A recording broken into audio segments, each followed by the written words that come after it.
আসসালামু আলাইকুম ভিউয়ার্স। বাংলাদেশের সর্বশেষ আপডেট সংবাদে আপনাদের স্বাগত। জানিয়ে দেব হাতে থাকা সর্বশেষ আপডেট বাংলা সংবাদ। প্রথমেই সংবাদ শিরোনাম। হাসিনাকে নিয়ে প্রশ্ন করায় অন্তঃসত্ত্বা সাংবাদিককে হুমকি দেন টিউলিপ। এরপর জানিয়ে দিব চাপাই নবাবগঞ্জ সীমান্তে বিএসএফের গুলিতে বাংলাদেশি আহত। এদিকে রাজনৈতিক দলগুলোর নিবন্ধন নিয়ে নতুন পরিকল্পনা করবে কমিশন, বলেছেন সিইসি। আরও জানিয়ে দিব 15 বছর মানুষ গণতান্ত্রিক অধিকার পায়নি। সর্বশেষ জানিয়ে দিব আলোচিত 111-এর 18 বছর আজ। এতক্ষণ শুনছিলেন সংবাদ শিরোনাম, এবারে বিস্তারিত। তবে অনুরোধ থাকবে ভিডিওটিতে একটি লাইক করবেন এবং কমেন্ট করে জানিয়ে দিবেন কোন জেলা থেকে আপনি আমাদের এই ভিডিওটি দেখছেন। হাসিনাকে নিয়ে প্রশ্ন করায় অন্তঃসত্ত্বা সাংবাদিককে হুমকি দেন টিউলিপ। বাংলাদেশের প্রধানমন্ত্রী থাকাকালে শেখ হাসিনার স্বৈরাচারী কার্যকলাপ নিয়ে প্রশ্ন করায় এক সাংবাদিককে হুমকি বা ভয় দেখিয়েছিলেন ব্রিটিশ এমপি টিউলিপ সিদ্দিক। ওই সময় সেই সাংবাদিক অন্তঃসত্ত্বা ছিলেন। তার শারীরিক অবস্থা নিয়ে মন্তব্য করেন টিউলিপ। বাংলাদেশে আওয়ামী লীগ ও শেখ পরিবারের দুর্নীতির সঙ্গে তার নাম উঠে আসার পর আবারও 2017 সালে সেই ভিডিওটি সামনে আসছে।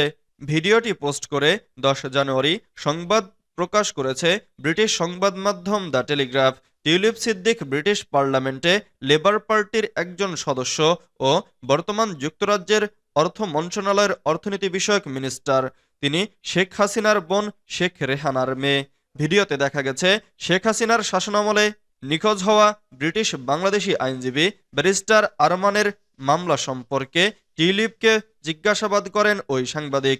জবাবে সাংবাদিকের উদ্দেশ্যে টিউলিপকে বলতে শোনা যায়, খুব সতর্ক থাকুন। চাপাই নবাবগঞ্জ সীমান্তে বিএসএফের গুলিতে বাংলাদেশি আহত। চাপাই নবাবগঞ্জ সীমান্তে ভারতীয় সীমান্ত রক্ষাকারী বাহিনী বিএসএফের ছোড়া গুলিতে এক বাংলাদেশি আহত হয়েছেন।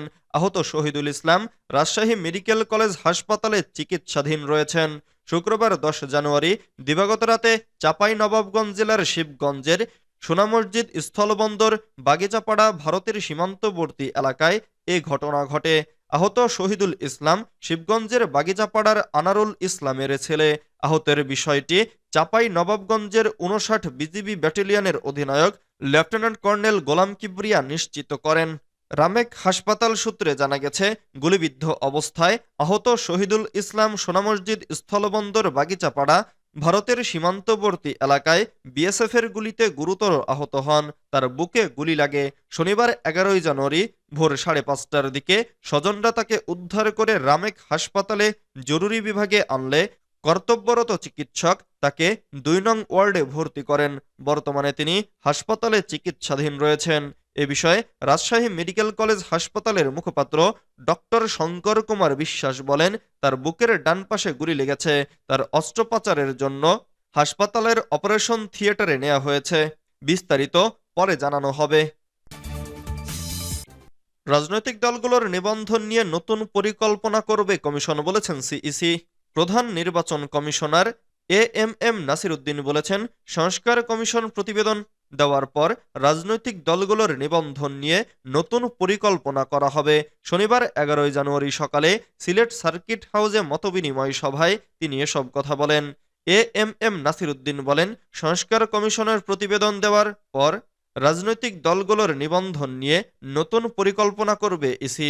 তিনি বলেন, প্রবাসী ভোটার অংশগ্রহণের ক্ষেত্রে প্রথম বছরেই সবাইকে অন্তর্ভুক্ত করা সম্ভব নয়। তবে প্রক্রিয়া শুরু হওয়ায় সব প্রবাসীকেই পর্যায়ক্রমে ভোটার তালিকায় আনা হবে। এছাড়া একদিনে সব স্থানীয় নির্বাচন করা সম্ভব নয় জানিয়ে সিইসি বলেন, এটি করা কঠিন হয়ে যাবে। এ সময় এএমএম নাসির উদ্দিন জানান, জাতীয় নির্বাচনে সাংবাদিকদের স্বাধীনভাবে কাজ করতে দেবে ইসি, তবে নীতিমালার ভিত্তিতে সবার সুন্দরভাবে কাজ করা উচিত। ভোটার আইডি সংশোধনে বিগত দিনে আর্থিক দুর্নীতির সঙ্গে জড়িত সবাইকে আইনের আওতায় নিয়ে আসা হবে বলেও জানান তিনি। 15 বছরে মানুষ গণতান্ত্রিক অধিকার পায়নি। বাংলাদেশ ইসলামী ছাত্র শিবিরের সাবেক কেন্দ্রীয় সভাপতি ও বাংলাদেশ জামাতে ইসলামীর কেন্দ্রীয় মজলিসে শুরা সদস্য ডক্টর মোবারক হোসেন বলেছেন, গত 15 বছরে মানুষ গণতান্ত্রিক অধিকার পায়নি। মানুষ কাজ করার অধিকার পায়নি। মানুষ চিন্তা করার অধিকার পায়নি। মানুষ তাদের ভোট দিনে দিতে পারেনি। রাতেই ভোট দেয়া হয়ে যেত। শুক্রবার 10 জানুয়ারি বিকেলে উপজেলার Chandla Karimbaksh high school and college মাঠে চন্দলা ইউনিয়ন জামাতে ইসলামীর কর্মী সমাবেশে প্রধান বক্তার বক্তব্যে তিনি এসব কথা বলেন। ডক্টর মোবারক হোসেন বলেন, আমরা চাই আগামী দিনে সকলকে নিয়ে দেশে পূর্ণাঙ্গ গণতন্ত্র কায়েম করতে। আগামী দিনে যেন মানুষ মন খুলে তাদের ভোটাধিকার প্রয়োগ করতে পারে, আমরা সেই পরিবেশ করতে চাই। আমরা চাই আমাদের সকলের সম্মিলিত চেষ্টায় সমাজ ও রাষ্ট্রে শান্তি প্রতিষ্ঠিত হোক। আমরা অন্যায়ের বিরুদ্ধে সর্বদা প্রতিবাদ করব। কেউ অন্যায় করতে আসলে, চাঁদাবাজি করতে আসলে আমরা সবাই মিলে প্রতিরোধ করব। শিবিরের সাবেক এই কেন্দ্রীয় সভাপতি বলেন, ইসলাম কোনো ধর্মের প্রতি আঘাত করে না। ইসলাম সকল ধর্মের জন্য শান্তির ধর্ম। এজন্য আমরা যে যেই ধর্মেরই হই না কেন, দলমত নির্বিশেষে আমরা যেন একটি সুন্দর স্বপ্নের বাংলাদেশ গড়তে পারি, সেটি আমাদের সকলের প্রত্যাশা। আলোচিত অন-11-এর 18 বছর আজ। আজ 11 জানুয়ারি 2007 সালের এই দিনে আবির্ভাব ঘটেছিল কথিত অন-11-এর। জাতীয় সংসদ নির্বাচন, তত্ত্বাবধায়ক সরকার ও নির্বাচন কমিশন গঠন নিয়ে রাজনৈতিক দলগুলোর মধ্যে অনাস্থা সৃষ্টি হওয়ার প্রেক্ষাপটে 2007 সালের 11 জানুয়ারি দেশে জারি হয় জরুরি অবস্থা। পরে তত্ত্বাবধায়ক সরকারের আবরণে গঠিত হয় সেনা নিয়ন্ত্রিত অন্তর্বর্তীকালীন সরকার। 2007 সালের এই দিনে বিকেলে জরুরি অবস্থা জারির পর বাংলাদেশ ব্যাংকের সাবেক গভর্নর ডক্টর ফখরুদ্দীন আহমেদের নেতৃত্বে তত্ত্বাবধায়ক সরকার গঠন করা হয়।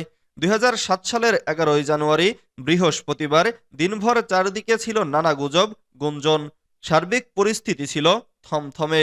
বঙ্গভবনে রাষ্ট্রপতি ডক্টর ইয়াজউদ্দিন আহমেদের সঙ্গে বৈঠক শেষে সেনাবাহিনী প্রধান, নৌবাহিনী প্রধান, পুলিশের মহাপরিদর্শক, র্যাব, বিডিআর সহ সব আইনশৃঙ্খলা রক্ষাকারী বাহিনী ও গোয়েন্দা সংস্থার প্রধানদের নিয়ে সেনা সদরে বৈঠক করেন তৎকালীন সেনাপ্রধান মইনুদ আহমেদ। রাত 8:30টায় বঙ্গভবনে আবার ডাকা হয় উপদেষ্টাদের। সে সময় উপদেষ্টাদের সবাইকে পদত্যাগের অনুরোধ জানানো হয়। এরপর প্রধান উপদেষ্টার পদ থেকে সরে দাঁড়ান রাষ্ট্রপতি। একই সঙ্গে উপদেষ্টারাও পদত্যাগ করেন। রাষ্ট্রপতির কার্যালয়ের এক প্রজ্ঞাপনে রাষ্ট্রপতি সংবিধানের 141 অনুচ্ছেদে প্রদত্ত ক্ষমতা বলে দেশে জরুরি অবস্থা জারি করেন।